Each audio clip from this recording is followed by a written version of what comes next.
சித்தப்பா, இங்க இருந்து சூரியன் தூரமா இருக்கா இல்ல அமெரிக்கா தூரமா இருக்கா? இதுல என்னமா சந்தேகம் உனக்கு? சூரியன் தான் தூரமா இருக்கு. இல்ல சித்தப்பா, அமெரிக்கா தான். எப்படி சொல்ற? இங்க இருந்து பார்த்தா சூரியன் தெரியுதா? தெரியுது. அமெரிக்கா தெரியுதா? தெரியல. அப்ப அமெரிக்கா தானே தூரமா இருக்கு. சரிம்மா, மழை வர்ற மாதிரி இருக்கு, நான் கிளம்புறேன். மழை யாஸ்தப்பா வருது?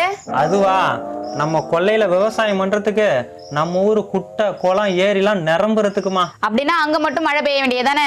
ஏன் எல்லா இடத்துலயும் பெய்யுது? வீட்டுக்கு போவானற, நான் இவளை பாத்துக்கிறேன். ஏண்டி, களிமண்ணுனா என்னன்னு தெரியுமா? களிமண்ணா? இந்த மண்டைக்குள்ளதான் இருக்கு, எப்படி சொல்றதுன்னு தெரியல. அதான் சொல்லிட்டியே.